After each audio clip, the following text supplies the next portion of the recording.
today. He is the Vice Chair of Medicine, Program Director of Brookdale Hospital Medical Center, and he is an award-winning medical educator. He's also the author of Master the Board series, and also he is the founder of the MedQuest Review. So let's welcome Dr. Conrad Fischer.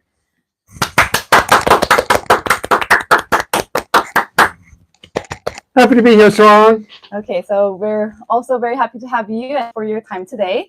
So we have collected questions from the applicants and the registrants ahead of time. So we will go over those questions today, and I hope it's going to be helpful for everyone joining us today. Yes, so, I think, wait a second. Hello? Hi. You have questions out there? Hello, is this the Philippines? India? Oh, it's everywhere. Look at that. This is my magic phone. I can talk to anyone I want in the world. Hello? Oh, God. Oh, thanks for calling. Yeah, I'm busy right now. Yeah, I am. I'll get you. I love you, too. I love you, too. Bye. That's amazing. Okay, so we're going to start with our first question. So we have here, people are asking, how important is research experience and or publications for their application when they submit? How much does that weigh in when they submit their application? Well, the most important thing to do is to go to those journals where you can pay to publish, and you can say you published 17 times in 1 month. And it's really good, and it's a really good use of ChatGPT to be able to get those publications out like that. And so that way, it makes your application much easier for me to process. Because when I see people who say that they published 4, 5, 6 times in a month, it's much easier for me to assess you because I'm only able to click on inactivate and rejection, and then I don't have to worry about your application anymore. So that's my first statement on some of the journals that are out there that are better than predatory journals on having people pay. Now, sometimes you have to, but if you have publications that are meaningful, it will help you. But you said the word research experience is not the same as publication. Mm-hmm. So research experience does help, and publications help too. The problem is it's hard to change that. They're hard to get publications that are meaningful. But if you're able to do that, it'll help. But research is not seen in most cases until after you're selected for interview. So the problem is that Eros is paid by the number of places you apply to. Mm-hmm. And so they've raised the prices as you go up to try and people won't all apply to 100 places. And then the program directors get 4,000 and 5,000 applications. But all that's happened is it hasn't stopped people from applying. It just made them more poorer. And so if you're in a small specialty, let's say dermatology, let's say our pulmonary fellowship, because I looked at the pulmonary fellowship applications this week, because we have a new pulmonary critical care program at our place. They got, for 4 positions, 400 applications for 4 positions. Wow. We get 4,500 for 55 positions. So it's almost the same thing, isn't it now? Yes. It's almost the same thing. Wow. 70, 80, 90, 100 applicants per position. Mm-hmm. Now, if you're in a small subspecialty that has, 2 positions a year, then if they are getting 200 applicants, they can look through the research to make a selection of who to interview. Second thing is this. If it's competitive specialties like ophthalmology, dermatology, otolaryngology, urology, if you don't have research in ortho, optho, ENT, you are SOL. Shit out of luck. And so that's why research in smaller specialties becomes mandatory. Medicine, family practice, psychiatry, not so much. So it will help you. Yes, that makes sense. And the next question we have is about research. Yes. So we had a guy who says, oh man, I want a prelim year. I'm going into neurology, because I have all this research experience in neurology. I was the head of the research group. I did all this work in Parkinson's. My grandfather had Parkinson's. That's why I went to go to medical school. And I had the Parkinson's research group, and I had the Parkinson's Research Award. So I said, he kept going on about it. So I said, by the way, if you have a person with Parkinson's disease who can't swallow, what medication do you use? Levodopa, Cinemet? No, that's a pill. Pramipexole, ropinirole? No, that's pills.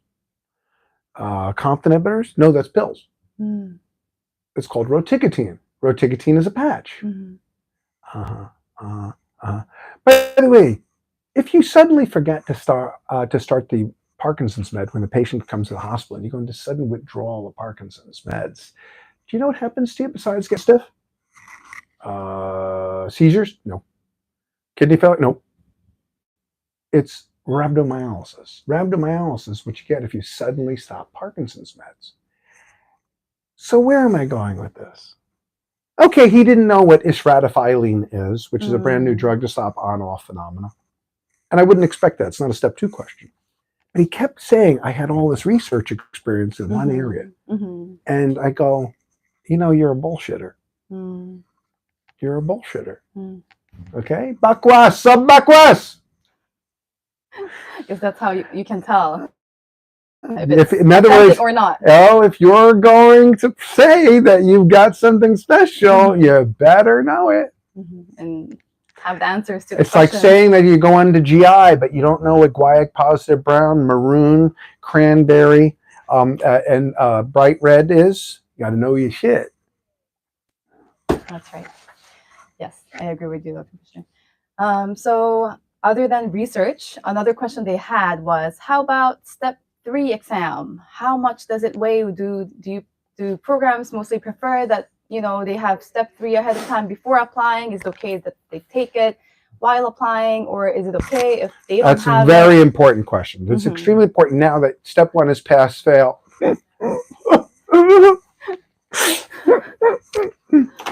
Get my electroconvulsive therapy ready for after this. But now that step 1 is pass fail, yes, it depends who's asking. Okay. U.S. graduates can't take step 3 until they've done at least 1 or 2 years postgraduate. For U.S. graduates, step 3 is a possibility. For international graduates, the international graduate can take step 3 as soon as they pass step 2.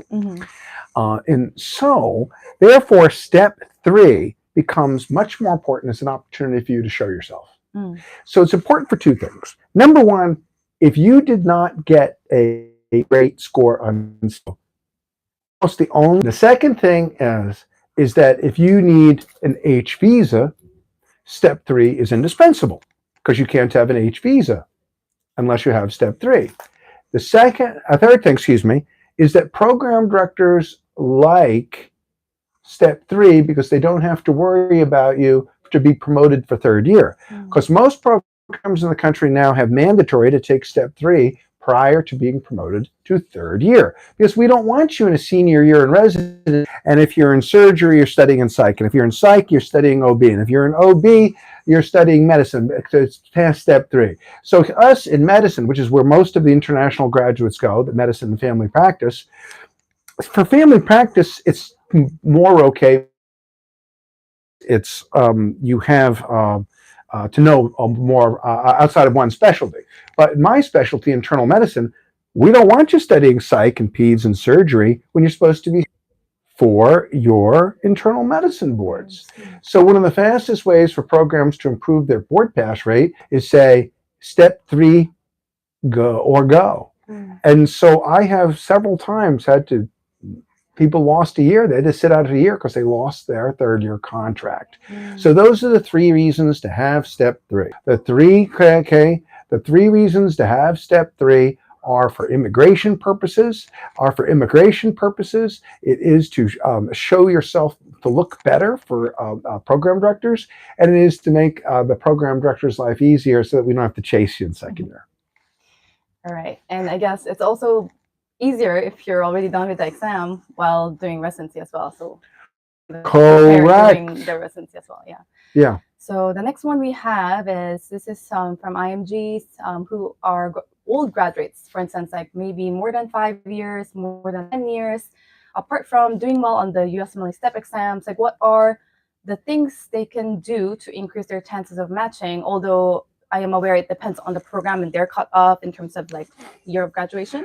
The year of graduation is one of the most disappointing things for me personally, because a lot of programs, unfortunately, don't like to take people who graduated and they set it at 5 years. Mm. And so there's tremendous discrimination. Mm-hmm. And you can say, well, it depends on the person. For instance, what's the difference between old furniture and antique furniture, like you might see at a museum? And the answer is quality. Mm-hmm. Oh, okay. Lousy step two, no research, and older graduate, bad quality. Oh, but what happens if somebody comes in and they manage to show themselves with good scores? Mm-hmm. Antique.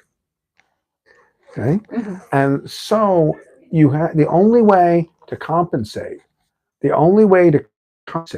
for the year of graduation, the only way to compensate for that is by trying to fix other things, to have step three, to have the scores, and to do the research. Unfortunately, like I said, some people you just have to accept that there's going to be discrimination. Now, I don't have this myself because we've done very, very well with older graduates in a lot of ways. And also, it's been one of the things that's made the program better. Mm. So we actually had a person last year who was almost 60. Okay. Okay. Next. I want to hear more, but that's Oh going to be well, for next about the time. 5 year, about the more than 5 years. Okay, about the more than 5 years is that there's just no way around it, Mm. because some people are just they have that in their mind, because that they think that people or they don't want to be. I think that people are not going to let themselves be supervised by people who are younger than them. Okay. Because what do you do when you've got a fresh graduate who's 25 years old now supervising a 35, 40-year-old? And it's more of a thought of fear.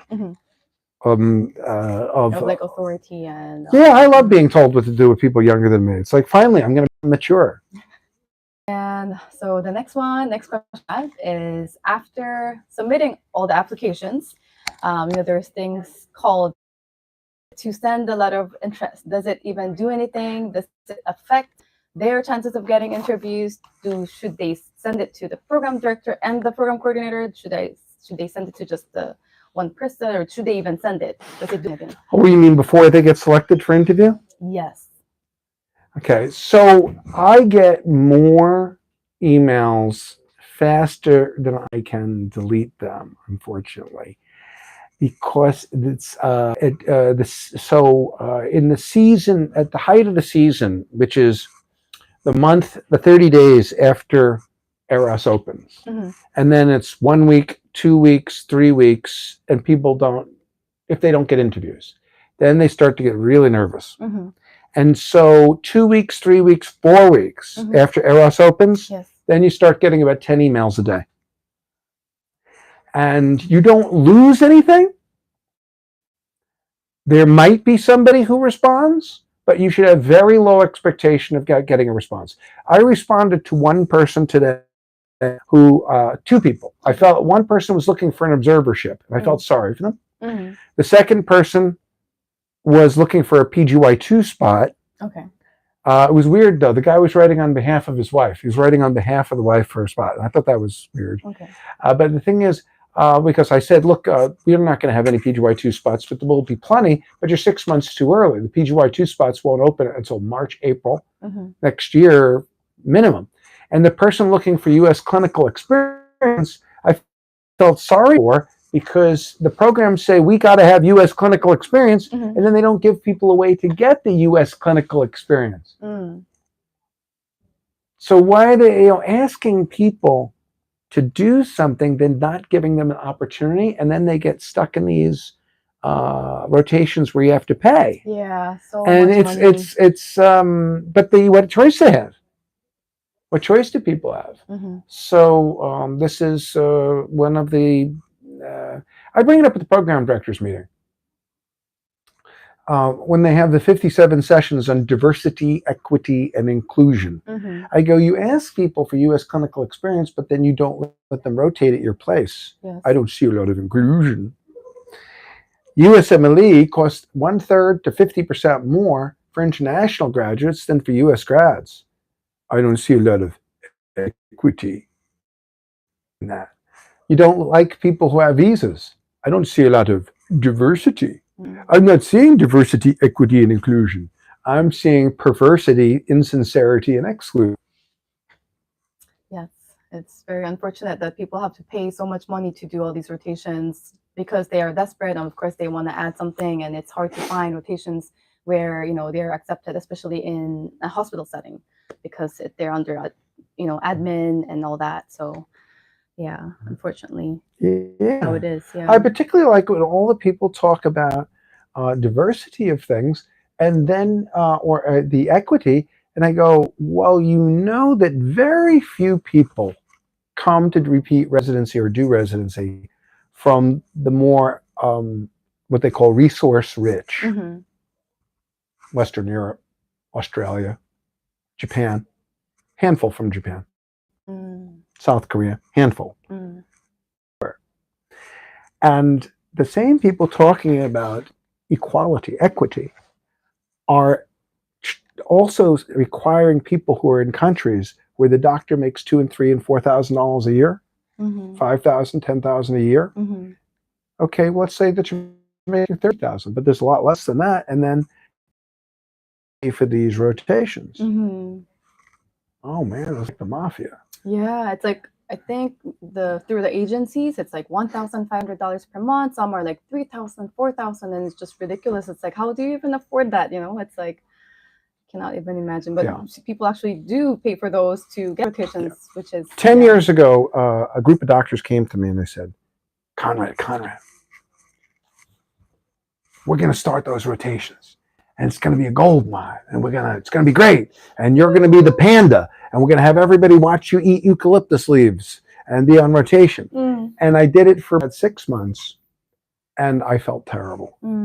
I felt terrible because this is not like a $35 book that you can then resell. Right? And it also was creating an expectation that everybody was going to get interviewed, which was equally difficult. Yeah. So I stopped it. Okay. But the main thing is, I just it bothered my conscience. It bothered my conscience. But if you had that, some people have been able to have their consciences surgically removed, or I believe you can use chemicals now, like methotrexate and mifepristone. Okay, so you can just it gets rid of your conscience. Okay. Yeah, but they continue to do these things. And I don't know how and why. Doesn't it bother your conscience? No, I had it removed. It's gone. Yeah.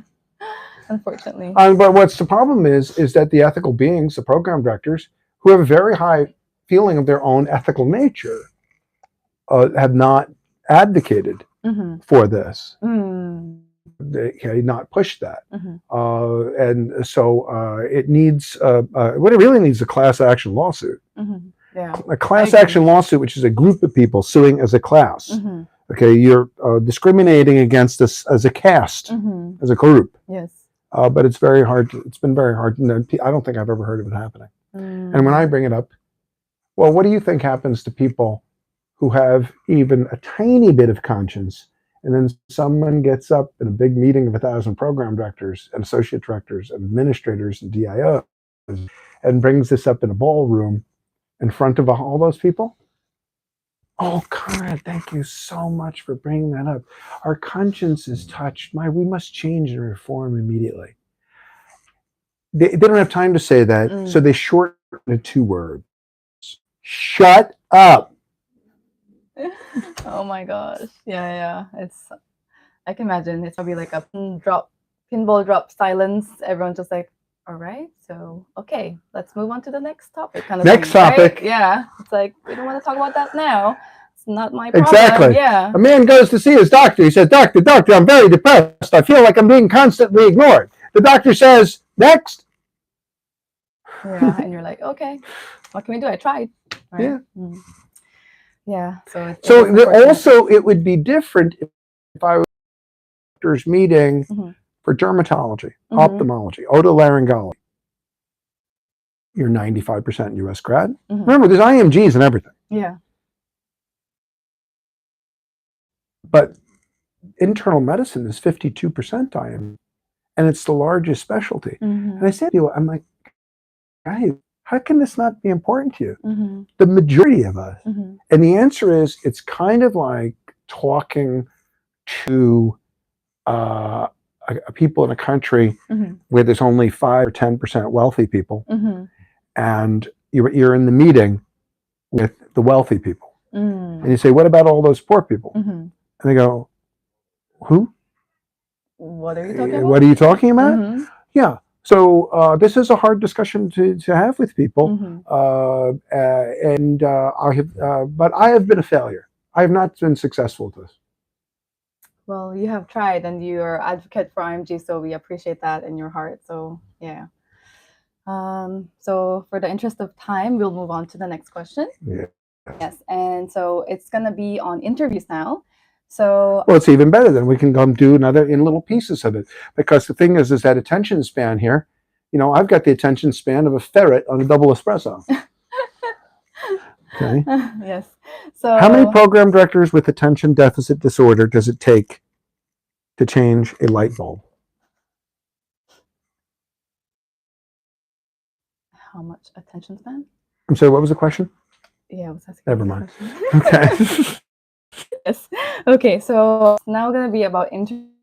People are asking what look for during an interview, like to have as a effective resident. Like, what kind of things do you look for in an applicant during an interview? What are the red flags and the green flags that you see? What's a green? There's a green I mean, flag? green flag. I mean, Green thing? green. Oh, good things. Yeah, yeah, good things Okay. and bad I things. may Yeah. use it. I may use that phrase from now on. Okay. Okay. Red flag, green. yes. Okay. So hmm this is the hardest question because it's the most variable. Okay. Because the answer is it depends on what the program director likes. hmm And so, for instance, you could interview at one place where you're sort of a very much more robotic, standard, hmm rehearsed, methodical, hmm uninteresting person, but give the feeling of I'm reliable. And one program director might say, "You're the most boring person there is. Get out of here." Mm. And another program director might say, "Oh, good. We're going to have somebody who's going to do what he's told hmm and follow the rules." hmm And so a lot of it depends on the nature of what is valuable. hmm So now that I'm here long enough that, with one exception, all the associate program directors are former trainees, hmm and now even the chairman is. I'm around long enough for even the chairman's a former Step 2 student. And most of the attendings too, you get a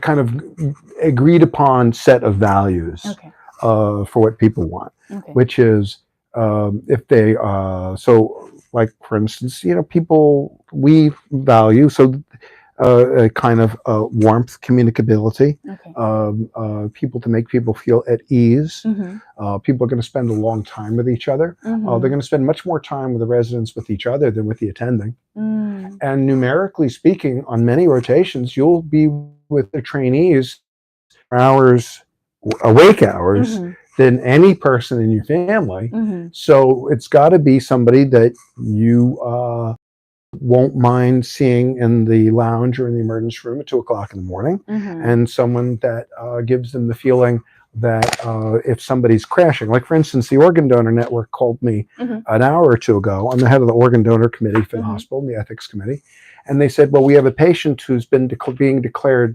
um, medical futility, hmm and somebody made a decision to stop all escalation of care, hmm but they didn't realize that the person was a registered organ donor, hmm and I have to have someone I know Yeah. that will run over to the bedside with me, Mm-hmm. and we found the person with systolic blood pressure of 40 that was going to expire because they had stopped the pressors. Mm-hmm. And so you have to have someone that you can feel is going to be reliable that will run and act. Mm-hmm. So 2 chief residents were there. One instantly, without me asking, gets the other resident, and the other one knew all about the patient even before I got there. And so that's why when you say, what do people look for? What's the green flags? Yeah. And so the other thing is red flags. People who on interview look disinterested. They don't ask anything. They don't interact at all. Okay. People playing on their phones while you're with them. I understand that not everybody is exciting as me, but give some people your attention. That's why it's called paying attention. It's payment. So the red flags are also, it's not good to come in and say, so what's call schedule here? Do I have enough time off for my personal life? Because it's important. It's true. But it's kind of like, oh, yes. Oh, so nice to meet you. I found you on shadi.com, on baratmarriage.com. I found you online. Listen, I just want to know, after we're married, how long do I have to spend with you before I can go hang out with my friends? I mean, it's really not a great thing to ask. Yeah. It sounds like, oh, when can I have my breaks? Kind of Yes. thing, right away. So you're supposed to give people the impression, I have no other priorities. There's nothing, that I have that's as important as my training. I'm going to tell my friends and family, I'm going to sell my children, give it my total attention.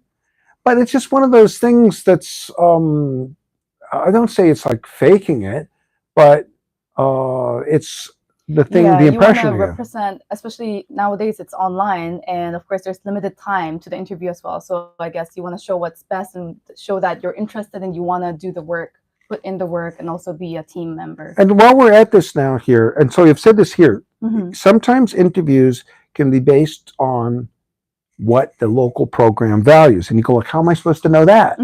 Well, the answer for that is that you be yourself. And the first time I was a program director, I hated the guy who was the chairman. I hated him on interview. And I turned down the offer to be program director. Something else fell through, and I thought, well, no, I think I have this calling. The same way I knew to go to medical school for a very early age. And I was already chief resident by 27. And I had a calling. But I know, oh, I got that calling. And I went to work for him. And he just made my life miserable. I mean, he hated me. He hated my whole style. He hated my whole style. He said, why are you so theatrical? Why do you let the residents call you by your first name? Why do you not have people make appointments to see you? You have to make the resident make appointments. I see them walking in and out of here all the time. You're not being professorial. You have to be more professorial like me, like him. And from his point of view, he thinks he's given me good advice. But it's not who I was or made me happy. And he was a guy that didn't mind being hated. I can't stand it. I have a tremendous need to be liked. I'm an affection slave. It's true. Totally true. I've got no solidity to me at all. That's why I wear black t-shirts. So maybe I'll look solid. Okay. So that's what it is that if you're yourself, I know it sounds corny, right? Be yourself. You'll find the place that you're right.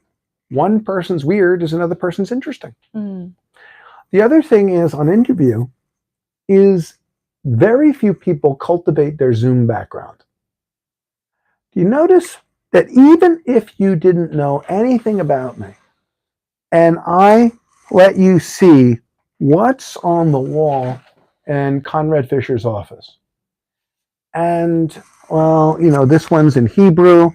That's a picture up there of, this is a picture up here. One of my favorites, especially these days, this is a picture of St. Francis Assisi hugging the Sultan, because St. Francis walked across the war, the Fifth Crusade in Egypt, to tell the Sultan he loved him. That he loved him. He loved him. And that it is said, we don't know exactly what they said. We do know that he met, that the Franciscan monks and the Sultan met each other, and it said they tried to convert each other. And so there's a picture of the Sultan and St. Francis giving each other a hug. So the That's thing nice. is that, what does it say? Well, it says something about me. Now, you may not like what it says. It may not be your cup of tea. But you should not waste your Zoom background as a way to communicate who you are. You'll worry about, you know, what clothing you're going to wear. For women, there's only really one decision: hair up, hair down. Big or small earrings, not a decision. It's small. Okay, and so you don't have a lot of wiggle room. People come in and you get choices of, you know, really mostly black and blue. You know, and that's why everybody tends to look quite a bit the same. Yeah. So on interview, sculpt your background. Say something about yourself as you can. So what does this say? It says, Dr. Fischer loves being surrounded by all the cultures and religions of the world, because it's like Hafiz Shirazi in the 14th century. Lived in Turkey, wrote in Persian. I am in love with every church and mosque and temple, for it is there that the names of God are spoken and worshipped and loved. I am in love with every temple and church and mosque. And that is what we value, but it says something, right? Yeah. Okay. So that's what you want to be able to do about yourself. You want to say, what do you want to say?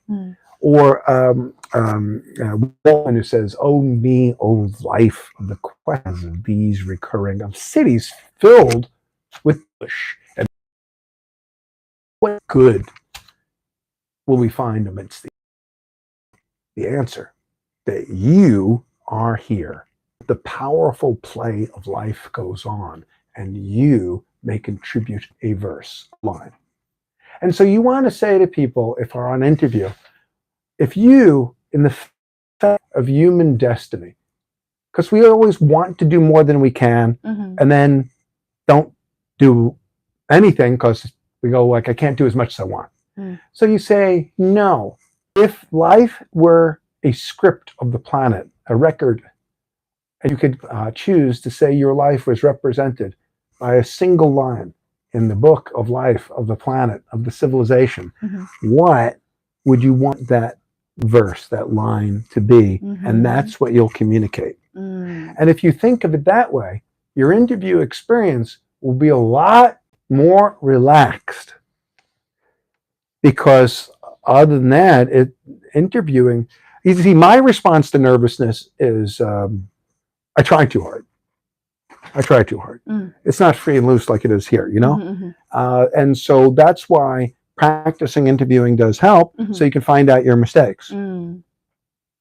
Yeah, I heard it's also good to like record yourself and see it, because that reflects and you can see how you're seen during the interview. Oh, that's very good. Yeah. Hang on a second.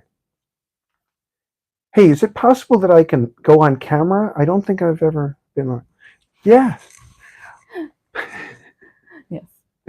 Yes, I have to do that. But the interesting thing is, it takes courage to do that. And these days, I don't actually often watch it that I've recorded. I mean, I just go on to the next thing. Yeah. But that is after years of practice in the mirror. I practiced with other people. And people don't do that enough. Yeah. Do that enough. I always wondered like that. Like, you never tried to learn to play tennis or the clarinet or the piano? You asked the teacher, am I getting this right? Man, I'm Conrad Fischer. And I ask a whole bunch. I ask people who even my subordinates. I have peers, but gee, okay, what do you think? What do you think? What do you think? Are we getting it? How's the message? And people don't do that very much. So if I'm Conrad Fischer, I can say, hey, here's what I'm planning on putting in my application. Here's my CV. Here's my personal statement. Here's the picture I'm going to use. What do you think? Then you can do it. Yes, I agree. Yeah. You're interviewing very well right now, so thank you. I appreciate it. Yes. Yeah, but I also had to practice a lot for my YouTube channel. When I had to film myself, I had to repeat sentences after sentences, because I would keep on thought before becoming a little better day by day, a little bit. Yeah. So I guess practice definitely helps. Yeah, even for interviews. So I do Yeah, as Dr. Fisher said, it's good to practice in front of the mirror. Yeah. So the next question we have is it It okay? also is like this. Yeah. If you compare it to people in acting, and I live with an actress, and the amount of preparation that goes in for people who have one sentence in a TV show, or 3 minutes on camera, or 4 minutes, there's a whole army of people you don't recognize and you don't know their names that file through TV shows. And you got, had 2 minutes of Law and Order, and 2 minutes on House, 3 minutes on House, and 2 minutes here. And the amount of preparation for that. So for she's on a miniseries on HBO, where she had total for the whole miniseries less than 10 minutes. About a place in Philadelphia. Visited the place in Philadelphia. She had 10 separate lessons just to sound like she was from the suburbs of Philadelphia, and she had 2 or 3 private acting classes on top of her own rehearsals. Wow. Actually, the funny thing is this. You could have graduated from the best recognized school of theater and film in the country, which is Tisch, NYU, and you get 5% of your auditions. You get rejected 95%. And what she says is, it's so funny how you guys all expect to get jobs. Every single one of you expect to get one. So on that note, as we're getting towards the end here, I want to give you some good news. And the good news is this. The number of international graduates matching has been going up every year. So anybody that tells you there's not enough room is just categorically wrong. It's factually incorrect. The match rate is 58 to 61%. Now, that also includes people who've been in the match 3 times, people who failed USMLE 3 times. 6 out of 10 match is a raw score. Now, what's the match rate if you have a 240, 250, 260 on USMLE? Ooh, now the match rate is 80, 90%. And that also includes people who have visas, because a lot of programs don't take visas. So there's an enormous optimism that you have. So try going to France or Italy to get a residency spot. Good luck with that. The other thing is, culturally speaking, you come to New York or Los Angeles, Chicago, or you come to America, everybody's used to the international doctor. And you can move and live there for 40 years and say, you're a Japanese, you're French. But let's say in New York, one out of every 3 people was born outside the United States. And so I think it's important to put that point too, about the acceptance of, don't say foreign medical grad, say international. Say I'm special. I'm like a Heineken. I'm an import. Right? I wanted that bit of positivity to be in this, because very often people wonder, is this trip worth it? I know the cost and all that. Okay. Samra, come here. Duck under that thing. So, come on, camera. Through here. So, this is Samra. Hi, This is Samra Siddiqui. She's our chief resident. Where'd you go to school, Samra? Pakistan. Okay. And so Samra, it shows you that 1 minute you're in the match wondering what you're going to do, spending all of your father's money on this whole thing. And also the thing about Zoom interviews, you don't have to pay for airfares and hotels anymore, which is why we're going to stay on Zoom. And so now she's finishing this year and she's applying for fellowship in endocrinology. How many interviews did you get offered in endocrinology, Samra? 49 so far, but I declined some. 49 interviews. So 1 minute, you're an IMG wondering whether you're going to get a spot. A couple years later, you get 49 interviews for endocrine. The other thing is visa conversion is that there's an almost unlimited amount of visa conversion jobs, and can go to, and so it's accepting, because some people live or move to countries where they'll never give you citizenship. Yes. But anyway, we wanted to just show that, okay, here. are very proud of Summer. Yay! Okay. Yeah, that's amazing. So thank you so much for your time today, Dr. Fisher, for your invaluable lessons. May I ask one last Yes, and question? also you can come back again and do, for the other questions about stuff. I just feeling, I'm feeling a particular urge, not urge, but need to radiate light throughout as much of the world as we can in an equal, fair system where everybody from around the world, all the cultures, all the ethnicities, all the religions are made welcome based on your ability. And that is the song of accepting hopeful optimism, but it's not just optimism, it's an actual fact. Amen to that, Dr. Fisher. So our last question for today would be, is there one memorable interview you had with an applicant that still to this day you remember, and I guess why you remember? That's a very good question. That's good. Nobody's ever asked that before. I love being surprised. Okay. We had a person we interviewed who had a guitar behind him. And I say, can you play that thing?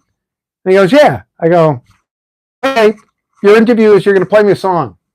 What do you play? He goes, John Mayer.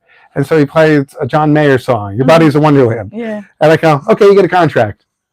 Yay! And actually, he's here now as in the neurology residency. He switched into neurology, but he's in the neurology residency.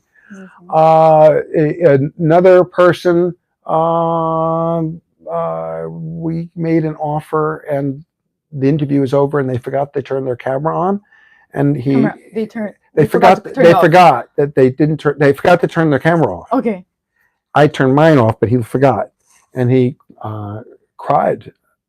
But that's happened more than once. Wow. Yeah, he cried. And I cried because he got it. Because it's also freedom for people's whole families. And another one was a guy put his credentials on Twitter, and he, for some reason, wasn't getting a lot of interviews and seemed very well qualified. And I pulled his application, and I asked people on Twitter who wanted to vote. Oh, the power of Twitter too, I guess. The social media, how you put yourself out there, it helps a lot. Yeah. Wow, it's amazing. Now I'll tell you one weird experience I had was I was in my clinic in my outpatient 3 weeks ago, and I walk in and I see this nervous dude in the waiting area that clearly didn't look like he belonged there. Okay. And so I say to everybody, who's the nervous looking dude in there? He says, well, we don't know what he's here for. Now, I'm an HIV and STD doctor, so I can understand people can get nervous, right? But the thing is, this was more nervous than the average STD person, so I didn't know what he wanted. I thought maybe newly diagnosed with HIV and didn't want to tell people. But he wouldn't tell people why he was there. Okay. And he walks into the office, and he goes, I go, so what brings you? He goes,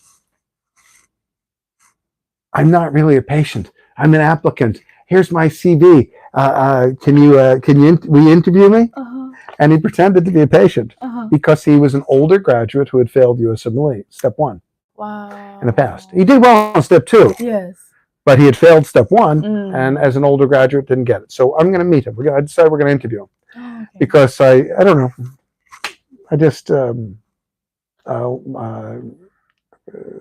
see. Okay. So he's either going to be a criminal or he's going to be successful. And we don't know which yet. So I guess we'll find out. We'll find out. Yes. So that's exciting. So I think that was the last question for today. We thank you so much for your valuable time, Dr. Fisher. You're welcome. You do know that you're only one person right here. So you're saying we thank you. Do you think that you're more than one person right now? Yes. Well, I'm thinking on behalf of all the audience see? And from that point of view, she is. Yeah. So I'm sure they appreciate your time and your input and your invaluable lessons. So. Well, what's also very good is I haven't done anything quite like this, and it is better than being on Zoom because it feels more of reaching out across the world more. And so it's a these happiness. It's a Beethoven, da da da da da da. Oh, you million, but the words are, oh, you millions, I embrace you with a kiss for all the world. Wow. Right? That's beautiful. See you soon. Okay, see you soon. Bye.